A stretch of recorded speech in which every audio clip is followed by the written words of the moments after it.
I'm in the wrong outfit. Hold on. Wing. There we go. Wait, did you have the wrong outfit? Oh. I did. At last we meet again, everyone. Hello, hello. Today we have a lovely guest with us. Do you have an introduction at all? Oh no. Not really, but I can. That's do one okay. on the Yeah. fly. Hi, I'm Zeni, also known as Zeni Dora. I make 3D models. Majority. Oh no, the words stop working.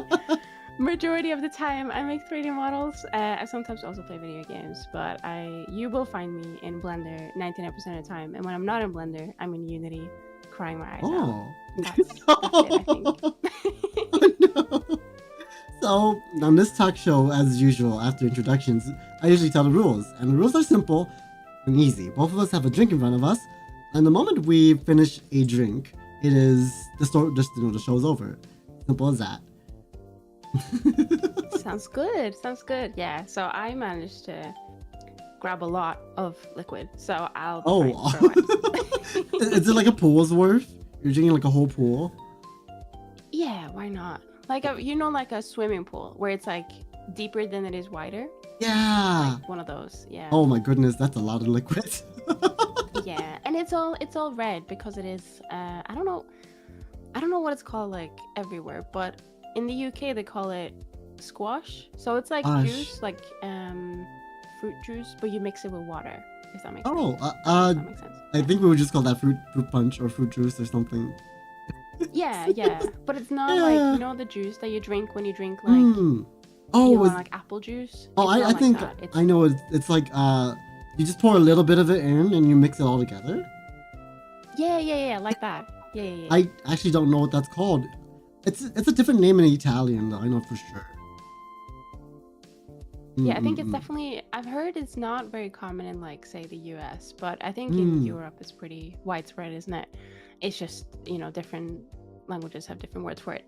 In Norwegian we call it saft, which just means juice. So yeah, Norwegian isn't very creative. I mean, it is essentially just juice, right? Yeah, it's just juice you mix in with water, basically.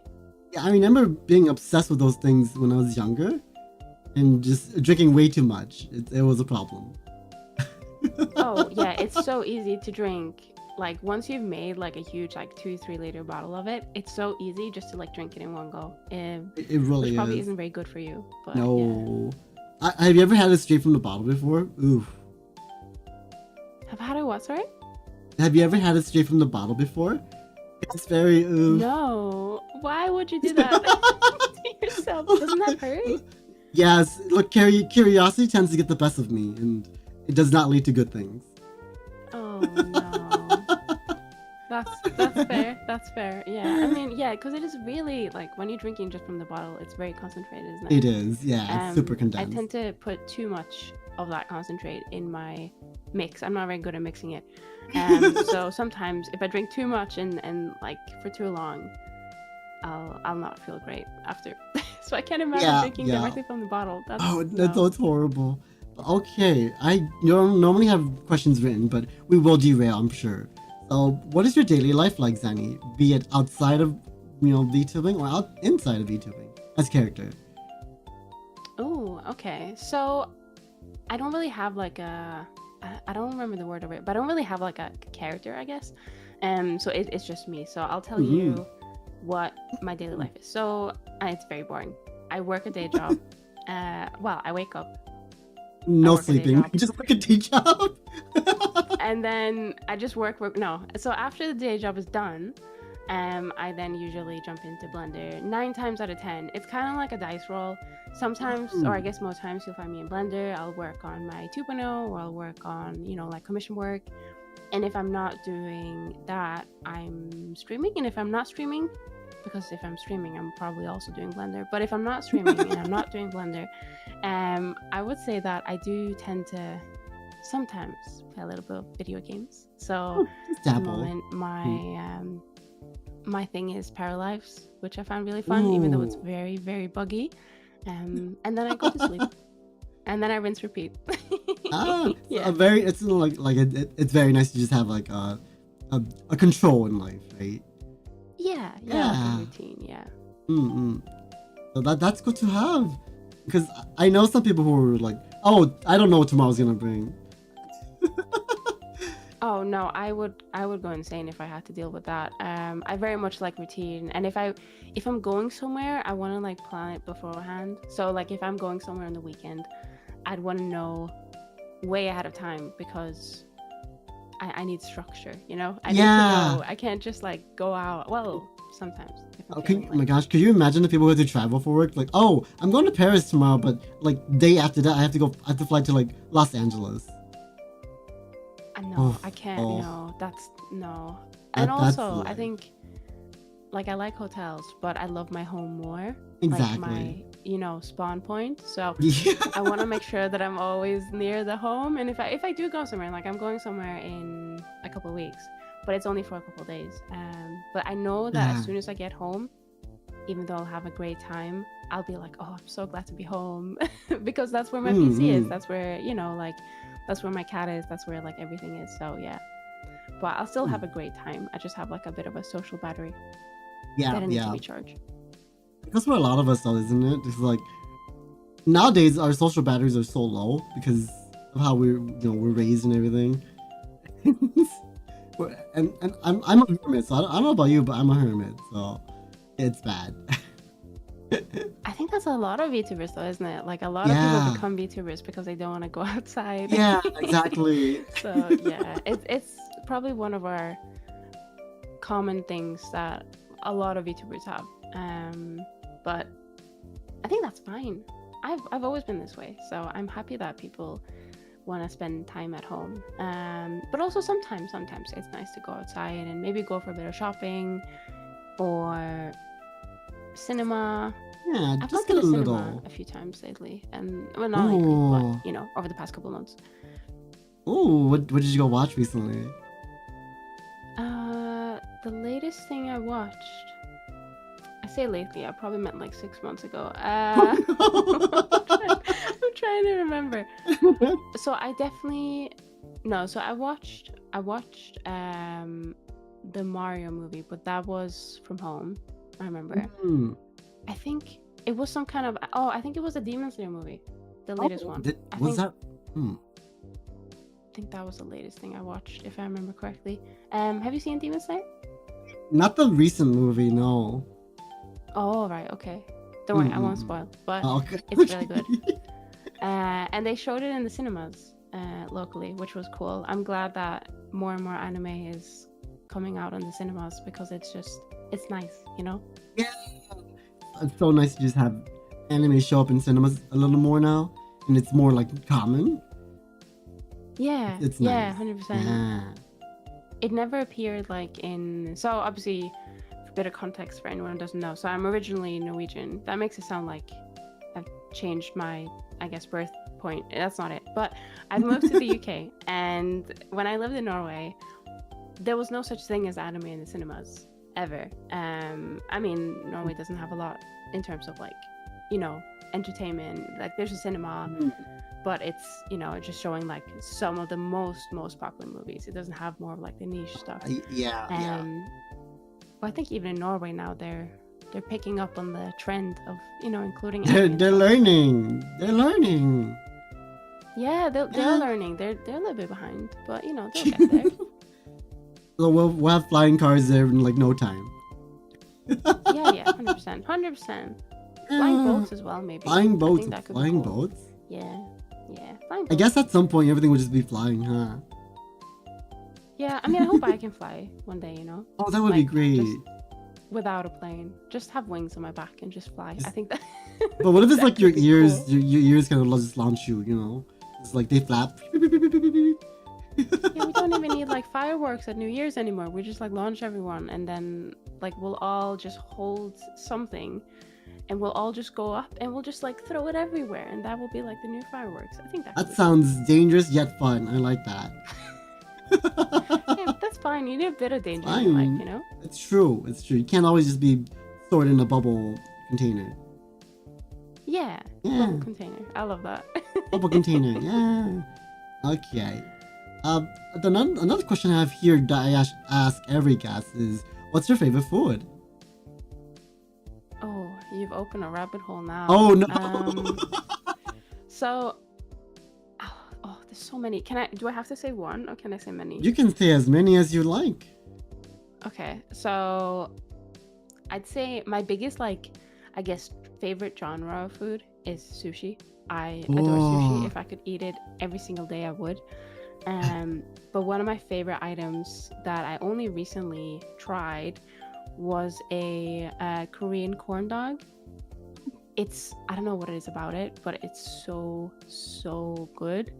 And the first time I tried it, we didn't really know what to put on, so we put mustard, ketchup, honey, like every type of thing you can put on there, and it was, I don't know, it was amazing. Nothing will replace it. It's so good. But yeah, I'd say Korean corn dog, and then sushi is my favorite genre because it doesn't matter what's on the rice, I'll eat it. Okay, so but what's your favorite? Like, do you have a favorite topping for the rice? Salmon. Oh, good choice. Good choice. Yeah, I love salmon so much. I mean, it makes sense. I'm Norwegian, you know. All we do is eat salmon. But I really like salmon. Yeah. Just those two then. I think so. If we're going for sweets, like something sweet, I would say anything that has Biscoff. I don't know if you have Biscoff. We do. Where I live, we have a very specific type of Biscoff. Oh, wait, what? Yeah. Really? I don't know the brand exactly, but it just says Biscoff. That's all I remember. Oh yeah, I think the Biscoff is like the brand name. Okay, but then yeah. I think it's like caramelized biscuits originally. Like that's like if you see something that's trying to imitate Biscoff, it's gonna call itself caramelized biscuits. Like Ben and Jerry has an ice cream flavor that I think calls itself like specular biscuits or something, which is just like Biscoff, but they couldn't get the rights for it. I understand now. And it's so good. I love Biscoff on. I could put on anything. Maybe I should try and combine like Biscoff with sushi one day. Or do you think I'll get in trouble? No. I mean, it's fine to bend the laws a little, right? Yeah. Yeah. Yeah, I think so. You might find something new. Ooh. Biscoff sushi. I might try it. I think it's still gonna be good because like it's like combining two things you really love together. It will be fine. I feel like no issues combining it would two work. completely different things, you know? I feel like it would work if you did like rice pudding and then you put it as like a sushi roll shape, like the nigiri shape, and then you put the Biscoff on top, and it becomes like a sweet sushi. Oh wait, I think you have a point there. So, I don't know if you've ever had this, and also I'm gonna ask what your favorite food is after. But oh no. What is it called? So in Norway, I don't know why I'm speaking so much about Norway for some reason, but I never do on my own stream. But in Norway, we have this thing called like grøt, risengrynsgrøt and grøt, which is grøt. I think it's just like what is it, porridge? But it's not porridge. It's like different porridge. But what we like to do is we like to make it warm and heat it up and stuff, and then we like to put a stick of butter and sugar and cinnamon on it, and it's really nice. What if instead of butter I put Biscoff? Do you think that would work? Oh wait, no, that might actually work. I think that might work. That might work. Like thinking about 100%. it. Do it and send me a picture. I'm down for this. And I'll be right over. Yes. Yes. Oh, you know what? I might get disowned by my family, but I think it must be done. It must be tried. So yeah. They don't need to know. What they don't know won't hurt them. Oh yeah, they don't need to know, actually. It's fine, yeah. I don't tell them. They're not gonna know. No, so, exactly. Yeah, I'm gonna have to try it. But yeah, that's like, I mean, I have such a like large palette of things I like. It's easier for me to find things I don't like. Because I'll usually like most things that I've tried. I think the only exception, things I will just, even doesn't matter how it tastes, things I will never try is like insects. And things that look like the animal. So again, in Norway, there's a thing called smalahove, which is just a sheep's head. And people see it as a delicacy, and I don't want to touch it because it's literally just a sheep's head. I know. How do you eat them? Thing. How do you eat that? cut into it. You just start cutting into it, and yeah, it's not. No, I can't deal I with wouldn't it. feel comfortable It's eating awful. that. Like, I have family who eats, the pork head, but I'm like, how do you eat that? I can't. They're just like literally if you search it, I can send you a picture of it after or later, or I can send you a picture of it now if you want. But basically, it's you just put it on a plate next to your peas and your potatoes, because we eat a lot of potatoes in Norway. And it looks no. I think the only things they take out is like the eyes and the brain, I think. But everything else is just like on display. So it's like a hollow skull, but then everything else is still there. Yeah. It's seen as like a delicacy. Usually when you look for delicacies in countries, it's very strange things, and Norway is no exception. And it's very strange. So stuff like that, I'm not a big fan of. Not gonna lie. No, I don't blame you. Oh, and olives. I don't like olives. Like even if it's on pizza? No, I don't put I don't put olives on pizza. No. No, I don't like olives. I can't deal with it. I see. We can't be friends anymore. No, but hang on. I love feta cheese. Okay, so, maybe we can still be friends after all. Okay, yeah, I will just eat a block of feta cheese on its own. I love it so much. And that's why it's a bit annoying, because when I try and buy feta cheese, it usually comes with olives. So maybe if I buy it, we can split it. You can have the olives and I can have the feta cheese. Yeah, I'll just make the olives and put it on pizza. It's fine.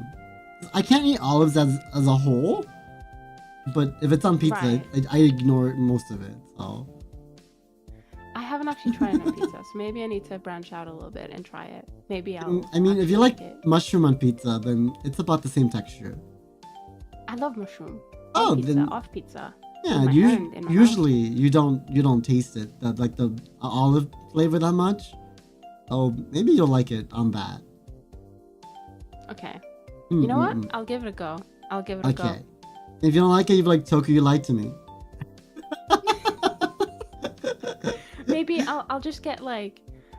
Sometimes when you go and order pizza, you can get like individual slices with different toppings. I'll just get like one slice with olives, and if it's bad, I'm gonna be very upset. Yeah. I'm gonna be very upset. Make sure it's not just olives alone, okay? Make sure you put. It's called like a supreme pizza.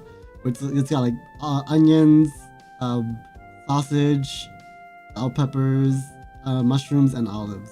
Usually. Oh, okay. Yeah. Right. I'll have So maybe to... the combination of all that makes it taste good. I don't know what it's called everywhere else, but I know it as a supreme. Okay, yeah. I mean, it's probably named something similar in the UK. I think maybe Domino's does one with olives. I'll see if I can try it one time. Yeah, And please again, let me if know. it's bad, You I'm can't yelling. I'm gonna scream. Okay, I'm gonna just record myself screaming and send it to you. I'm looking forward to that day. I will laugh very hard when I hear it. Oh. But what is your favorite food though? My favorite Ask food, everyone. I do ask everyone that question. So my favorite food is curry. Very much all types of curry. Because I like thick stew. So curry and stew are very similar to me. And then a nice hot piping, put it next to some nice hot piping rice. And I am set for the rest of life. Fair, yeah, fair. Next to that, I like some Chinese steam buns, because I think those are the best. Oh, they're nice. Yeah. They are. Yeah. And then... Huh? Oh, I was just gonna say, I think if you like stew, you'll probably like, again, I don't know why I keep talking about Norway, but Norway has a thing called lapskaus, which is also Lapskaus. a thing in the UK. It's called scouse, not to be mixed with the people from Liverpool, which are called Scousers, I think, or they speak Scouse. I don't know. We're not talking about human remains here. I'm looking at lapskaus right now. Ooh. Yeah, it looks good, doesn't it? It looks like stew, actually. It's probably just stew in a different country, yeah. But it's usually just like leftovers of like meat and potatoes, and mix it all in one little pot, and we can have it with some very, very, very thin. It's not flatbread, but we call it flatbread. But flatbread is different in different languages. Yeah. It's basically this like cardboard-looking flat, crispy bread that you can have it with, and it's really nice. So yeah. I toast some cardboard. Wait, you have toast on cardboard? If I toast some cardboard, maybe we're cooking. Oh. Maybe we're onto something. Toasting cardboard. I mean, yeah, maybe, yeah. Maybe that's how they make it. I don't know. Toast the cardboard. It You does put. look like cardboard. Yeah. Oh, I got a better idea. It's like you make a flatbread bowl and you just kind of eat it like a pizza. You know what? I'm shocked no one's put lapskos on pizza before. That could be pretty good. Forbidden bread. Yeah. Cardboard is forbidden bread, isn't it? Wait, do you like what is it called? It's like the I have it a lot, and people call it basically the texture of cardboard. It's like a crisp bread. So it's like, you know how you have bread and then you put things on your bread, but instead of putting things on your bread, you can have crisp bread, which is just like a really hard, almost like dehydrated like stick, and you just put whatever you'd put on your bread on there. Have you tried those? I think I have. I'm thinking of something entirely different when you explain that to me. Are you typing? I can show you what it looks like. It's very, very popular in Scandinavia. But you also have it in the UK, and it's really nice. Let me just... And you can make homemade ones with a lot of seeds. Are really nice as well. Ooh, I'm learning new things here today.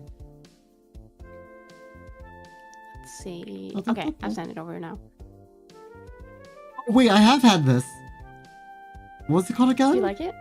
I like it. So I think it has... It's in Norwegian, it's knäckebröd. In English, I think it's crisp bread. Spread. Okay. I don't know. I would just hand it to me by like some co-workers at an old workplace, and they're like, try it with this.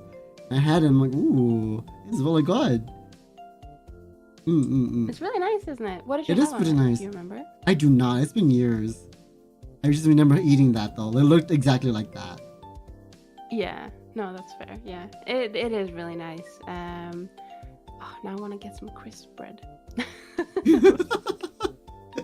I'm hungry because I looked at the pictures. When do you normally eat dinner then? But yeah, they're really nice. They're really nice. I cannot get any. I've just had dinner. I had, can you guess it? Salmon. For dinner. Did you just bake your salmon and just eat it like that? Or how did you have salmon today? It went into the air fryer, I think. So it was my my partner Visu.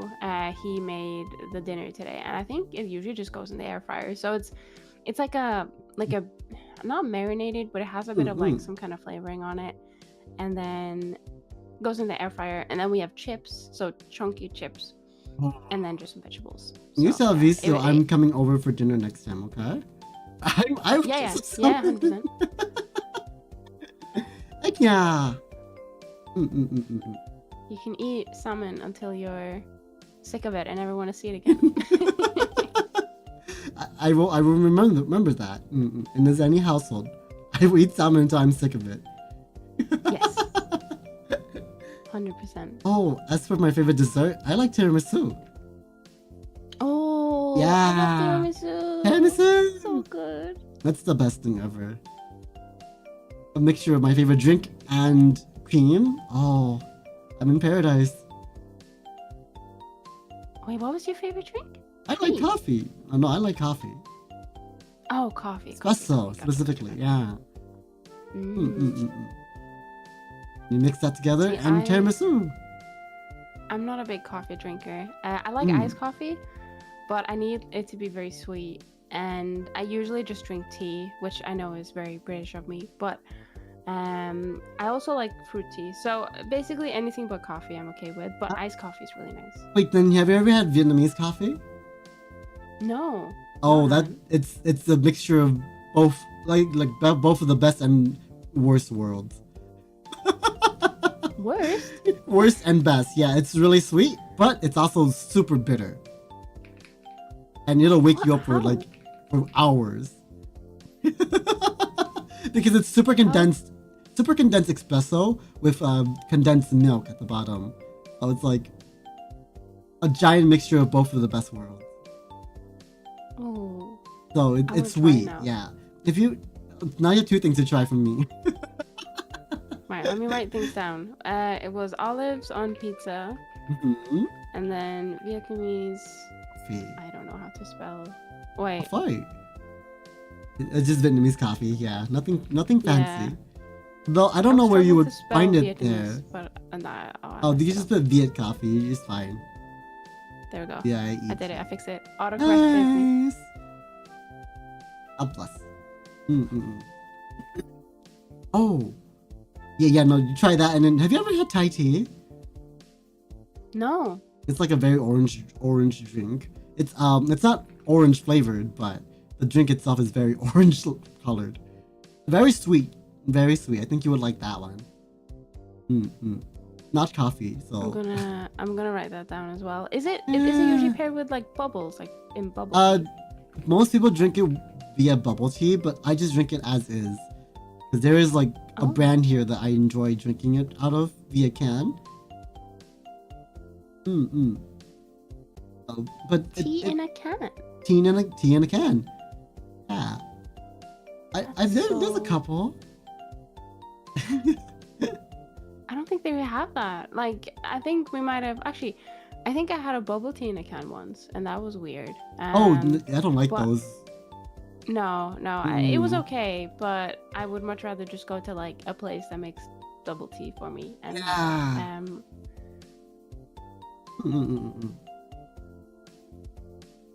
okay. Yeah, the Thai tea looks amazing. It really is orange. Like when I Google it. Yeah, you look at it and you're like, what flavor is this? What is orange flavor? You're drinking, you go, no, this is just really nice. It's really creamy. It's really sweet. It's very nice. I'm not even sure what they make it out of. And you put whipped cream on top and a cherry and you're set. It's made out of, according to Wikipedia, it's made out of Ceylon black tea.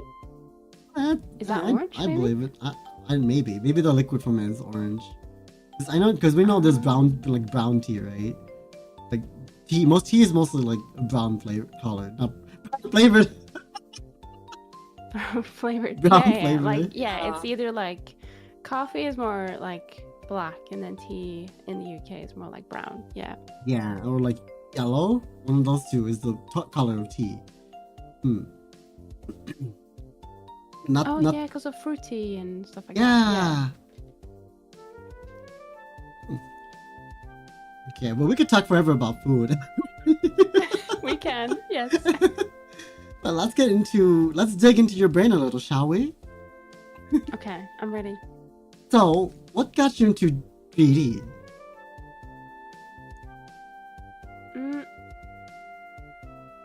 Sorry, I have to have a sip.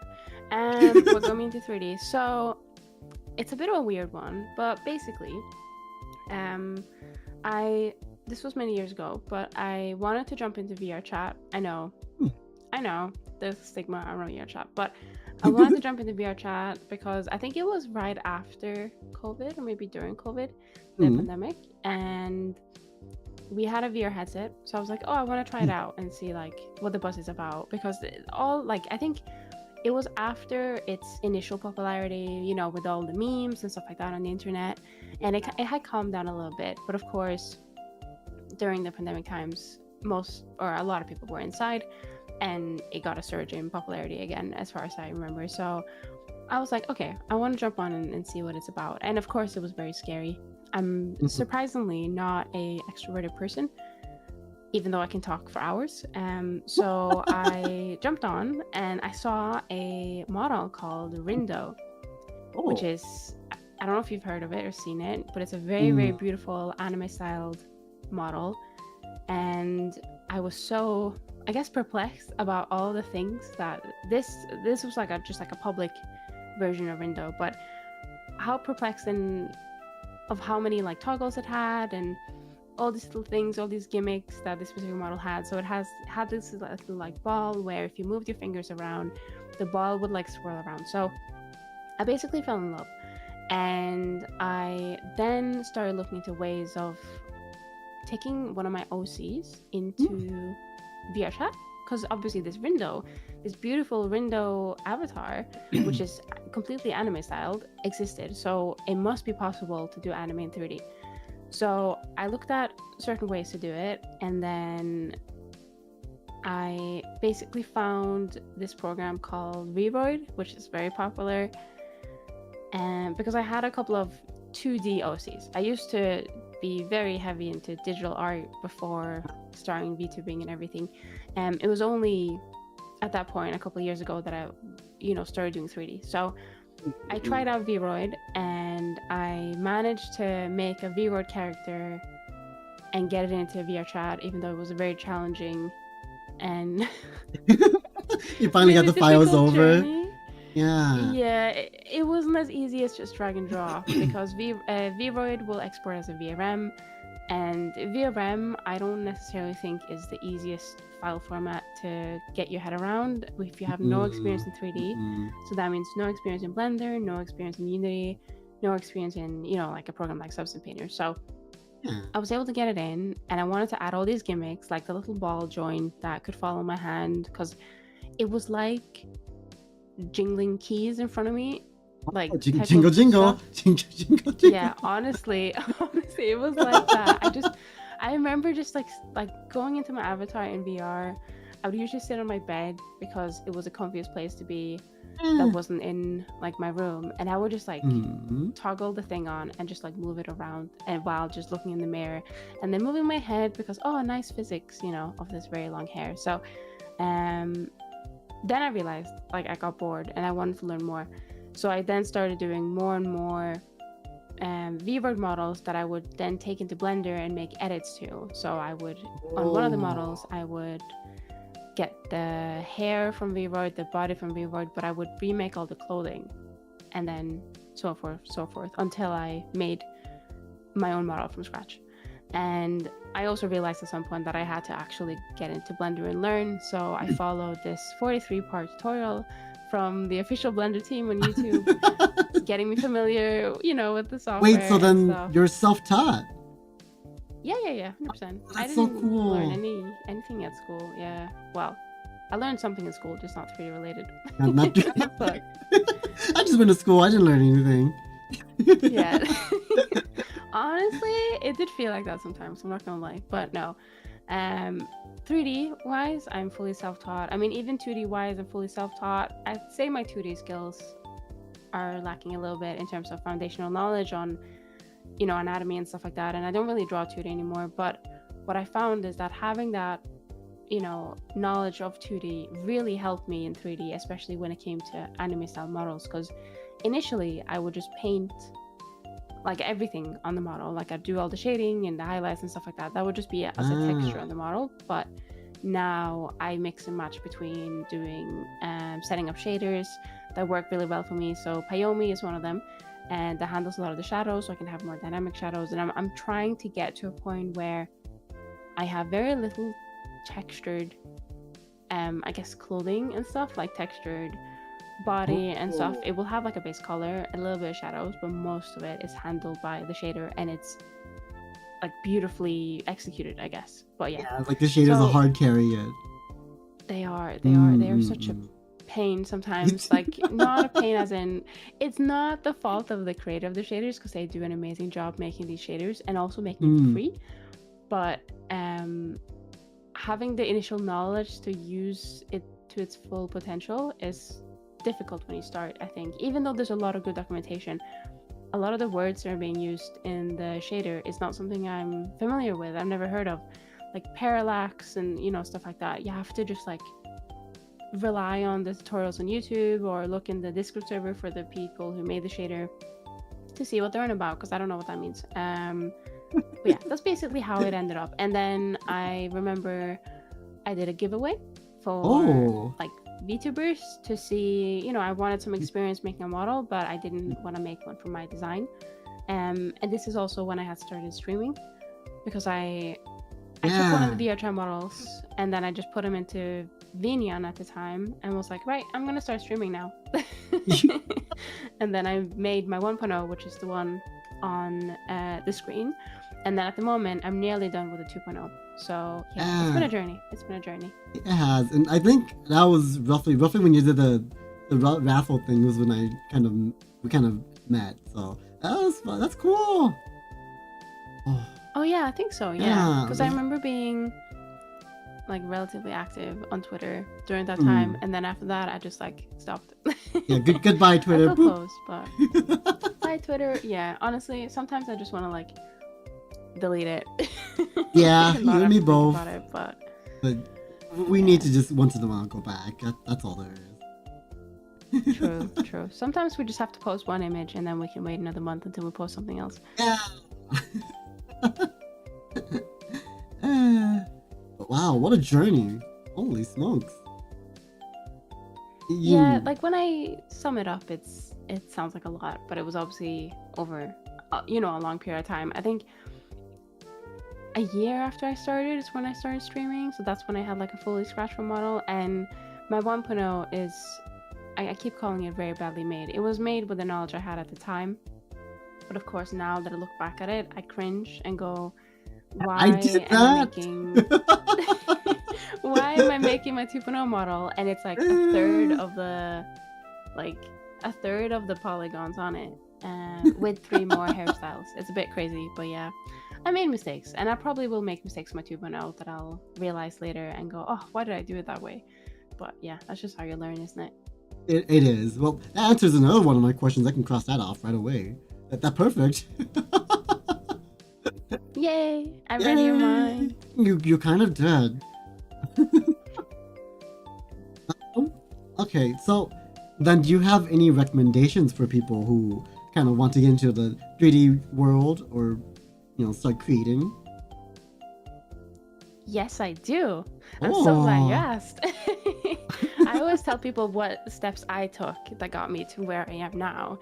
Obviously, the journey will be different for everyone, but what I would recommend is, obviously, it depends on what you want. Do you want to make just like a model, or do you want to try and get like a model into, say, VRChat or Naruto? I would say that just for Blender specifically, if you want to start learning how to do things in Blender, what I would recommend is following the same playlist tutorial that I did, because it's so good. And I know that when people start Blender, they'll very often start with a different tutorial, which happens to have a donut in it. I've never done the donut tutorial myself, and it's probably a good tutorial, but the path that I took was following, I think it's called like Blender. It's on the Blender YouTube channel, and it's for 2.8 or 2.83, and it's called like the Blender beginner playlist or something along those lines. It's for a really old Blender version now, but I still think that it's a very good playlist to follow. Yeah, it's a good starter point. Yeah, 100%. And you can transfer a lot of that knowledge to the newest Blender version if you wanted to use, the newest program with the newest things that are going on. So I think starting with that one, because it will have 43 or 44 videos. So it sounds like a lot, right? But some of the videos are like 1 minute long, 2 minutes long, 20 minutes long. You're burning through these. Yeah, it's not all like an hour each, so it's not that bad to follow. It will probably take you like a day or two to fully get through it and absorb the knowledge, but it really takes you like from scratch learning the program, and I find that so valuable, because I remember trying to do any video editing in DaVinci, and I didn't take the time to actually learn about DaVinci, the program. And I struggled so badly. I need to get down on that and learn how to do DaVinci too, because I can't be paying people to edit my videos and stuff.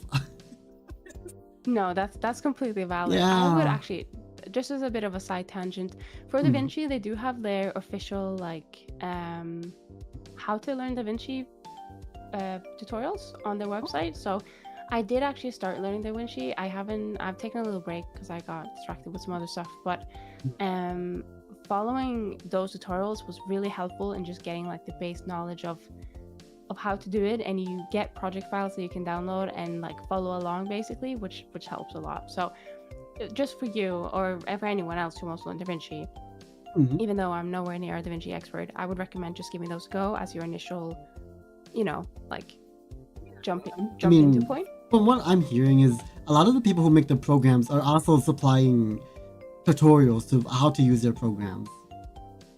Yes. Yeah. At least for free programs, I find that to be the case.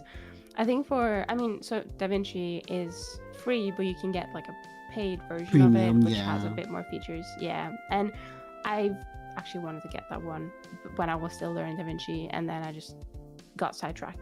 But Blender's also free, and I find that with free programs and open source programs and stuff like that, the community is so strong, and if the creators of the program have the time and the budget and the effort, they will also make good tutorials to get into it, because they want people to use the program. Like, they do it for the love of the game, if anything.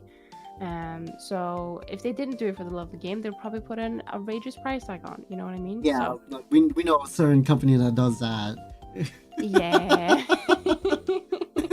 I have grudges against certain companies, that is yes, sure. all of us do. But what I would recommend after going through the Blender tutorial playlist by the official Blender team is there's a YouTube channel called Grant Abbott. Hang on, I need to double check that. It is... Yeah, hopefully they're still around. Yes, yeah. So Grant Abbott, he makes a lot of good tutorials. He has a very soothing voice, so you're not going to be stressed following them. And he also has a playlist that is just called Complete Beginner's Guide, and it goes through multiple parts. This one is a little bit longer than the typical average video length of the official Blender tutorial, but it basically allows you to set up a scene, which it is a low poly scene, but I found that it was very useful in just getting basic knowledge on how to make a character, how to set up lighting, how to do like some volumetric stuff, setting up fog and all that stuff. So I would recommend him as like the second go-to phase. And then after that, I would just look into like what you want to do more like specifically. So if you want to do environments. Oh yeah, because it does kind of like branch out. It's like a video game, right? Where what class did you want to be now? yeah. So you get through those first like 10 levels where everyone's going through the same thing, and then you jump into actually I want to be a druid because druids are awesome, or I want to be a hunter because I want to have a pet. So it's kind of like that, where you go into more detail of what you actually want to make. And I think just following some beginner tutorials to begin with, and then if it's characters can be a bit tricky, but I think since I started like streaming and learning 3D modeling, there's so many more tutorials out there. And a couple people I'd like to shout out that do make tutorials that I am aware of or are friends with. Is one of them is Mr. Zingy, or Mr. Zing, as I think his Twitter is at the moment. He makes, or is currently making, some kind of beginner tutorial for more like VTuber specific character models. And then I think there's let me have a look. So Kana Fuyuko, I think that is how I pronounce her last name. She does a lot of tutorials specifically for like Baruto and stuff like that. So it's less modeling, but she also does some conversion tutorials on how to get something from Blender to Unity, or vice versa. So she does really good content as well. So there's lots of information, especially on YouTube, about the things you want to look at. And if there's anything VRChat related, there are a billion VRChat tutorials. Yeah, the community is enormous. Yeah, I mean, not all of them are the highest of quality, like, don't get me wrong, but there's a lot you can learn from each one, I would say. And of course, obviously I'm a little biased, but if there's anything anyone struggles with, you can always reach out to me and ask, and I'll be more than happy to help. Yeah, I recommend one specific 3D creator here too. Wait, who is it? Oh, it starts with the Z's and with the I. Yeah. Zoni. You got it. That's the person. Yay. It's my evil twin brother or something. No. But yeah. No, that's basically what I would recommend though for anyone who Okay. who wants to jump in. And also that it goes for you too. If you ever wanted to dip your toes into the universe of 3D, feel free to reach out. I will. I like poking at you once in a blue moon anyways. So maybe we'll see. I need to learn. Yeah. I think I need to learn video stuff first. I can try and help with that, but I'm a little bit less knowledgeable on that one. Worry not. I'm pretty good at resourcing myself, so we're all right. That's good. That's good. Yeah. Yeah. Now, would you ever want to make because I know you do characters mostly, but would you ever want to make characters for like say a game or anything like that, or like a series? Oh, so it's tricky because obviously my main thing at the moment is making VTuber models, specifically VTubers who need to be in like Naruto or some kind of real-time program where everything gets tracked, Yes. right there and there. But I think I'd want to maybe like a bucket list item is to heavily participate in a game with like my contribution of 3D models and stuff. Actually, one of my models is in a video game demo at the moment, which I assume is going to be launched as a game at some point, but I think they're still in the demo phase. And you can see my model in the game. And let me just get the name of it actually, just a quick shout out for that one. Yeah, I have no stock in this game. I'm just so excited that they released a demo and the model they commissioned that I made is there. It's called Bushyman. It's like adventure. Let's see what the thing is called. Bushyman. It's a embark on a whimsical adventure as Bushyman and Bagboy get sent on a mission to save the world from an evil sorcerer called Thievel the Evil. So it's the style is very like Banjo-Kazooie. It's like tune-based, like lots of jumping and puzzles and, collectibles and stuff like that. So it is really cool. But if you see a character in there called, I think her name is, if I remember correctly, it's Anne. She is the one that I made. So it's a cute anime girl, basically. If you see that, it's probably the one that I made. But I'll keep an eye out. Yeah. Technically, my bucket list item has already been redeemed, but this was only like a freelance work. I'd like to maybe create a game of some kind and contribute my models with not necessarily my designs, because I'm not a good designer, but with someone's designs and have that be like official release as a video game. I think that would be very cool. Like, you remember that character in 5.0 of this like gacha game? I made that. Oh my!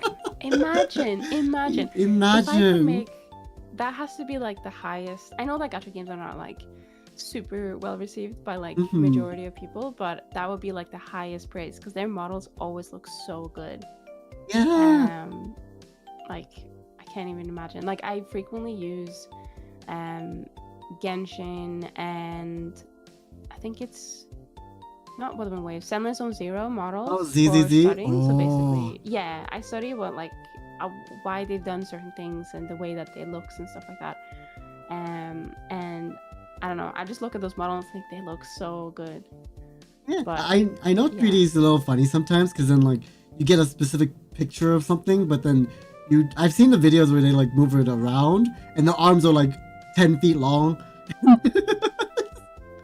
Yeah, things can go wrong, little bugs and stuff like that.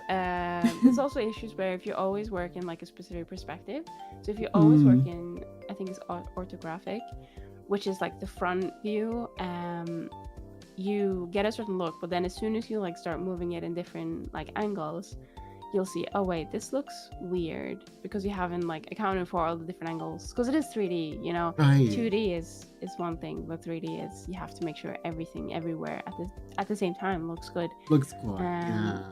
Yeah, so it can be a bit tricky, but yeah, I think doing a game or heavily contributing to a game with my models will be like very cool.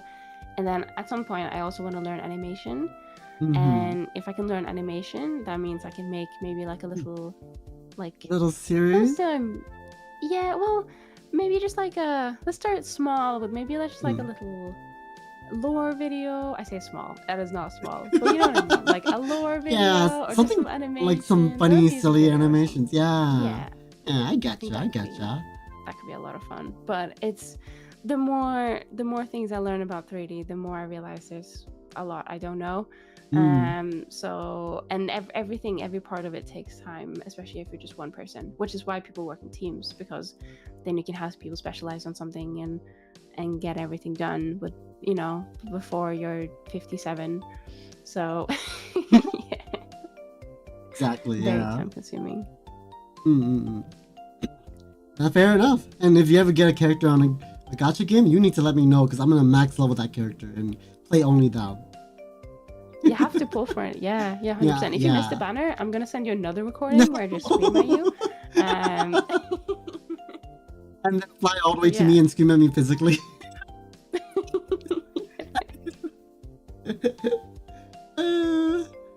That's good. That's good to hear, though. It's always nice to hear, like, my fans or people who show up on this show and what their goals and whatnot is. That's nice to hear. Yeah. Oh, I don't even know why I wrote this one, but what do you think a Zeni Toku mix would look like if we were to Dragon Ball Z fusion right now?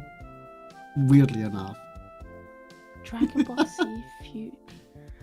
I've never. What is a Dragon Ball Z fusion? Okay, so essentially it's just when we mix together, we become one human being, and we get certain parts of each other, and you combine that together. Oh.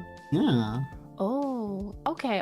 Hang on. So would it be like Steven Universe when they fuse? Oh yeah, I guess so.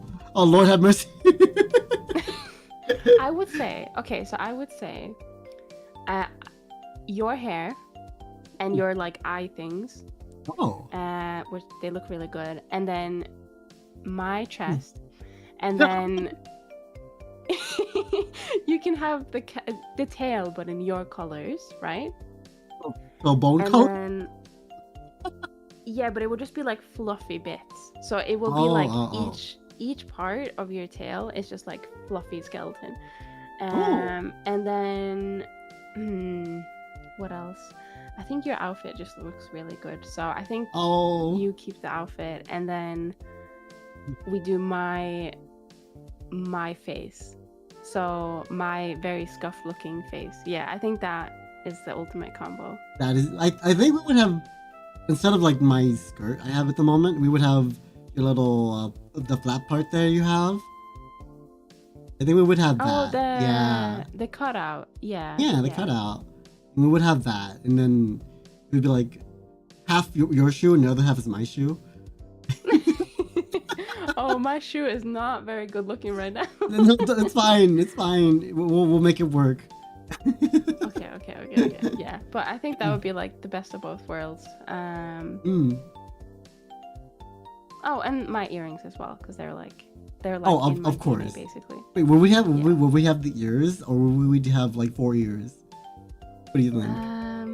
So my 1.0 has 4 ears, but my 2.0 only has cat ears. So I think we'll have 6 ears. Why not? Let's do it. Let's go. Let's optimize. Yeah. We'll split the ear in 2, so there's like 1 ear on each side, like a human ear, and then we have the cat ears on top. It will be a proper freak of nature, 100%. But you know. Damn, will we be hot? We'll be so hot. We would be, yeah, we will be. As long as people don't see our ears, then they'll know something is wrong.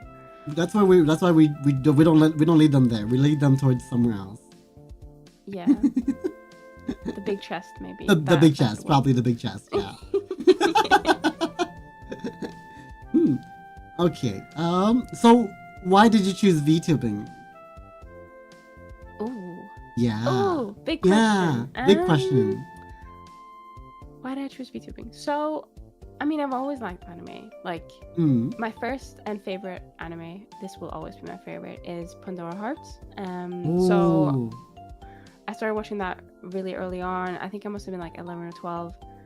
And ever since then, I've just been like obsessed with anime. So I think once I found out about VTubers and that people were basically just anime girls online, I was like, oh, this is great.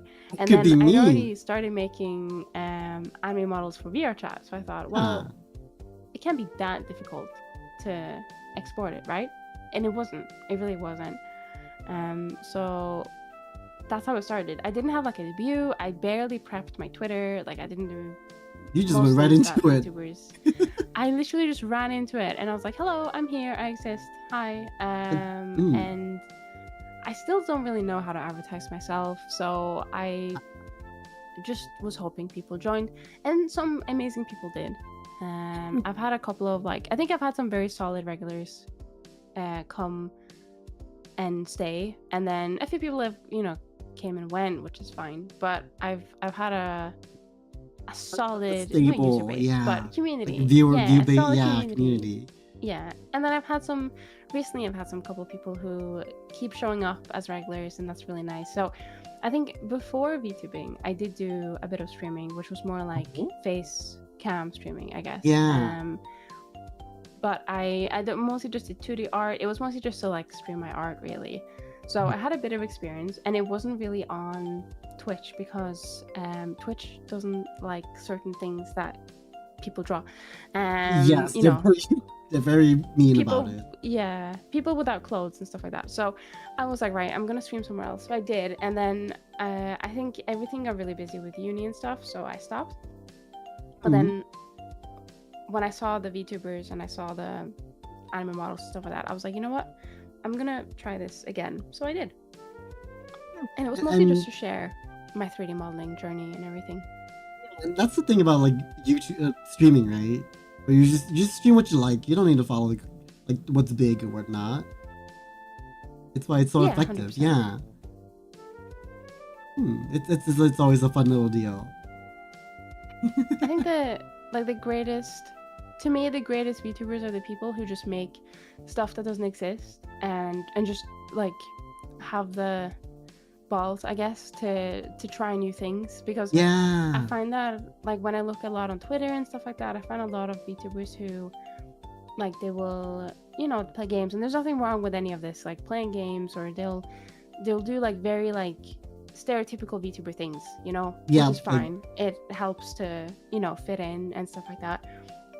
But the things that I see that are very interesting to me are stuff things that just haven't really been done before, or things that maybe it has been done before by someone else, but someone decides to, you know what, I'm gonna try this thing and see how it goes, and it might be a little bit out of my comfort zone, but as long as I put effort into it, then people would enjoy it, and as long as I'm having fun, people will enjoy it. And I think those are, to me, the greatest VTubers. Yeah, the people who just make content, So reminds me of the time I played solitaire on stream. Solitaire? Oh, I missed that. Oh, I would love to watch solitaire. I love solitaire. I played solitaire on hand cam. It was something. Oh wait, was it you played it on your desk? Not an actual hand cam. Oh my god, I want to play solitaire now. It's a fun game. I used to do this stupid thing where it's speedrunning. Wow. Wait, did you speedrun solitaire? Not in real life, but back when I had it on one of my older computers, I was bored one day and I'm like, how fast can I play solitaire? Or how fast can I beat it? And man, some of those speedrunners are crazy. Honestly, they are. I've watched a couple of speedruns because my partner loves watching speedrunners, and I've been able to, I guess, not absorb their knowledge, but I've been watching them throughout the years now, and just seeing what they do, and I don't know how they do it. And I find that the games that I grew up with are the most fun to watch speedrunning of, because they're completely broken. The Jak and Daxter franchise is one of my favorite franchises, and the way they speedrun that is they just leap themselves up and go through walls, and it's all just and things you're never would have thought about. You're just I can do this? Oh. Yeah, it's crazy, honestly. But mad respect to speedrunners. It's true. They spend a lot of time honing their craft. And it's they will research every wall and every little exploit they can. Crazy. Yeah, it's honestly just wild. I don't know how to do it because, like, don't get me wrong, I can listen to the same song and repeat for hours on end, but I cannot play the same video game for hours on end and then repeating like certain, like stages. And stuff like Yeah. that. I think it requires a very special brain to do that. And I envy it. Yeah, But you and me I don't both. have that brain. Yeah. No, but okay. Zeni, do you have any other hobbies outside of 3D or streaming even? I do and don't. So I have a few things. 2D, which I mentioned earlier, Yeah. which I don't really do 2D like for streams or anything, because I just don't have the time. But 2D art, I would say. So that's mostly digital. I suck at anything physical in terms of painting. No, I need my control set. Otherwise, I'm not doing it. And then I have, I don't know if I class it as a hobby, but it's something I'm like into at the moment, which is this card game called Riftbound, Oh no! which is by Riot Games. I do know of it. Yeah, Do you know of it? Have you I played it? do.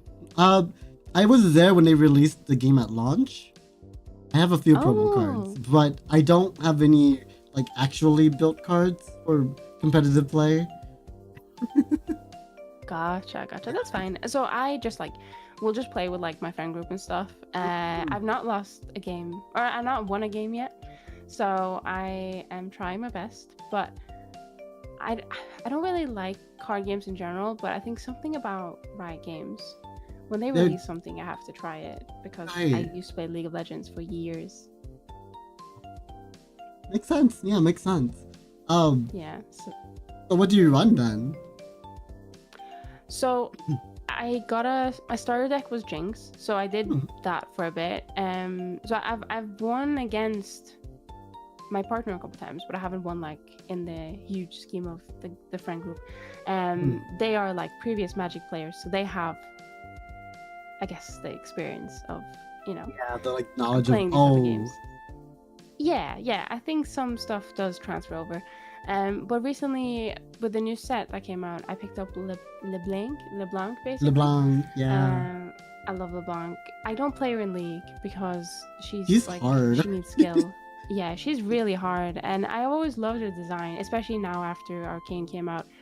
But I'm running that deck, and she's one of the most difficult decks I think to learn. So I definitely am walking up a really steep hill, trying to learn it. But I'm having a lot of fun. It's nice. That's it's the just best knowing part, when yeah. to like put cards out. Yeah. Oh, did you have any prize cards yet? So. Treasure? So my partner got one of the really, really expensive Ari cards. Wow. And we sold it because it had a signature on it. And when there's a signature, it goes up. It's too valuable. We can't keep it in the house. Like so we sold it, we got a little bit of money, and ever since then we've not been able to get anything near it. So no, it's such a hard cards to get, Yeah, and it's so beautiful. I wish we'd gotten the non-signature version because the art on the card itself is very stunning. pretty. I think it's like the spirit. What is it? It's not Spirit Star something. Guardian. It's like the Spirit Blossom. Spirit Blossom. Yeah, it has this beautiful Spirit Blossom art on it. I'm gonna see if I can actually find it so you can have a look. I don't know if you've seen it, but not physically. I've seen it's the card art, but not the physical art. All right. Okay. So it's like it's this art basically. Ooh. And it's incredibly like beautiful, as you can see. So we got the one with the signature and we were like, nah, we're not keeping this. It's too valuable and we should just get rid of it. So we did. And yeah, but other than that, we haven't, like, we've got like alt versions of art and we've got like overnumbered, which are like rarer cards, but we haven't got anything rarer than that than what we got that one time. So here's to hoping you guys' next pack or next set of boosters you open has a signed.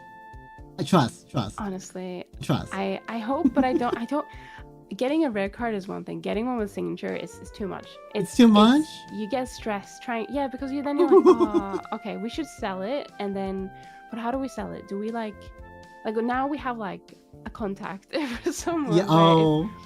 If like if we get anything like it again, we'll just contact them and we'll like just sell it to them. But before that, we didn't know what to do because we could go like the eBay route, but then it goes through like a middleman that has to check like that the card is legit and stuff, which would have been fine. But there's so much things that can go wrong with, the buyer saying they never got it or anything like that. So we sold it. Like we went to this like convention thing and we saw someone who bought cards and we were like, hey, can we sell it? And they were like, oh, they didn't really want to buy any because they've already bought a bunch of cards. But then they saw that and they couldn't say no. So yeah, it's a signature. They're gonna want to buy that and sell it.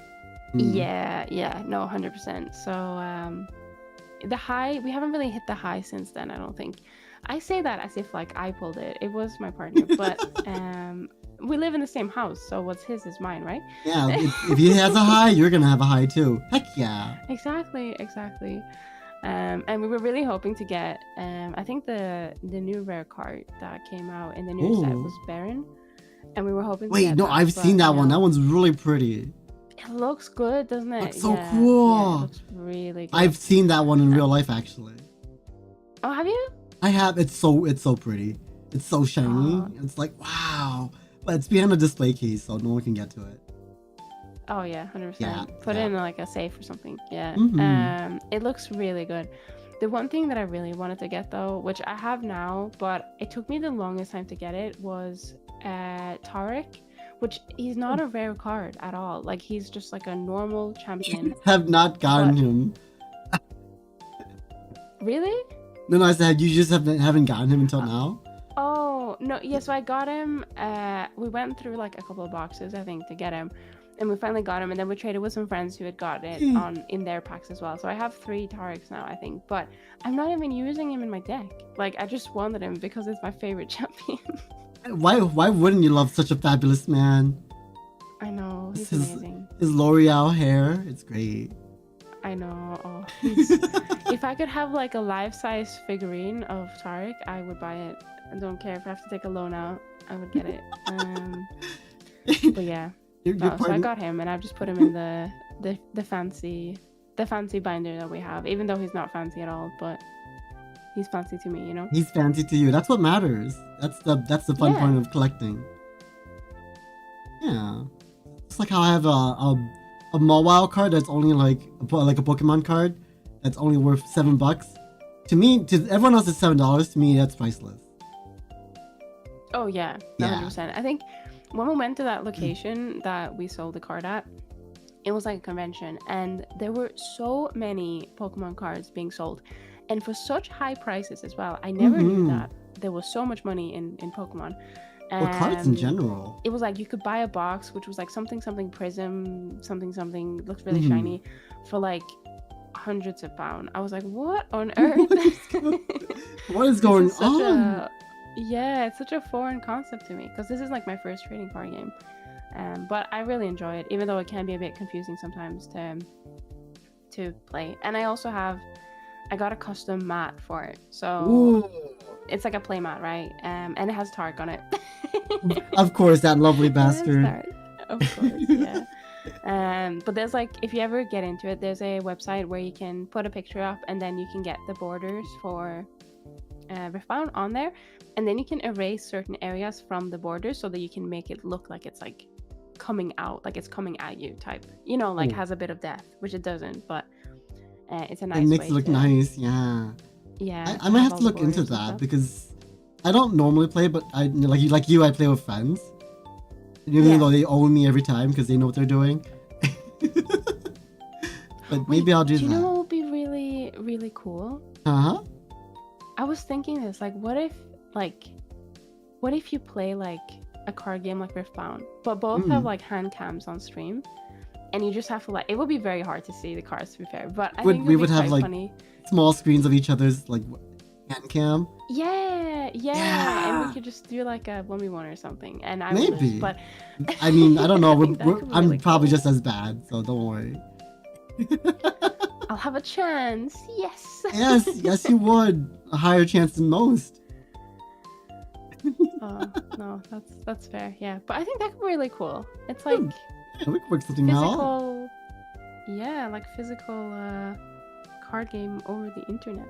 I also had like an idea of not outside of like card game, but it's like I invite people to play blackjack until they lose or until they win, and it would be a hand cam, but I would have your picture in the corner or something, and like you would tell me if you want to hit or say versus me. I thought about this for a while. I've only really played blackjack in Gamble with Friends, which I recently played. Oh, I still don't fully understand it, but we found perfect candidate. we found an exploit in the game, which made us a lot of money. So Oh yeah, no, the exploit is using the bat. The bat's really good.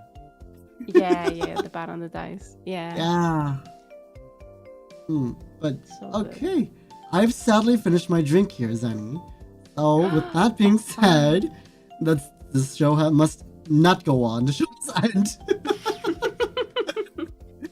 I feel like we could sit here for hours. if We you have to finish could. your We drink, really so. could.